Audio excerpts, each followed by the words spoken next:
I've got a question for you today. How's your heart doing? We've been talking about the nation and revival. I hope you know that your heart matters so much to God today. I hope you know that I love you. I pray for you. When I sit down and I get to record these, I pray that God will speak to you. I want to make sure that you're connecting the dots, and maybe if the dots have grown apart, we reconnect them today, that when we talk about a revival of Christianity in our land, it starts with you and it starts with me. God needs to revive our hearts. We need to be asking for that and submitted to that, desiring that. When we get revived, it starts to change the people around us. And changed families then start to change churches from being sleepy and apathetic to on fire. Changed churches start to change cities. And as cities transform, they start to change regions. If you get that movement, very simple, from you to your family, to your church, to your community, to your city and region, if that starts happening freckled and speckled all across the United States, on the West Coast, on the East Coast, in the Midwest, in the South, down in the Southwest, that's how revival happens. And if enough cities change, states start to change spiritually and morally. And if enough states change, the very moral fabric of the nation can change.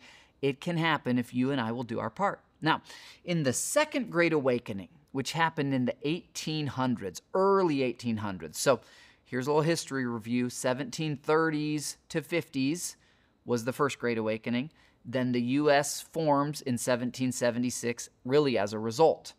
About 20 years later, the Second Great Awakening begins in the 1790s. It's going to continue for quite a while into the mid-1800s.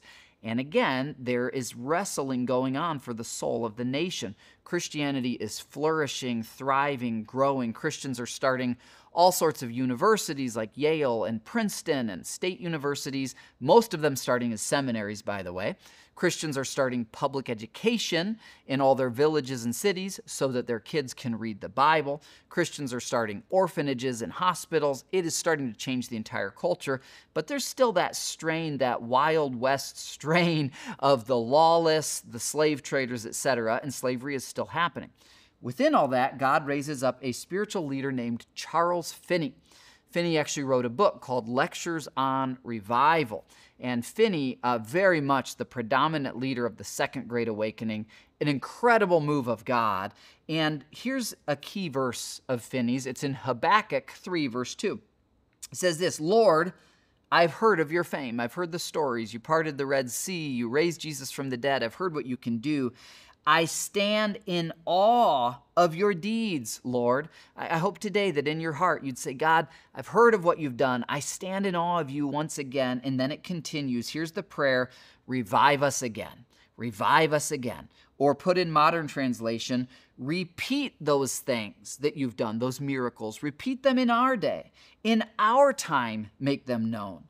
And in wrath, remember mercy. God, where you look down and you see evil and there's justice and wrath, show mercy and repeat the miracles you did. And so just as this was written in Habakkuk about Old Testament revivals, Finney would pray this about the Great Awakening, saying, God, revive us again.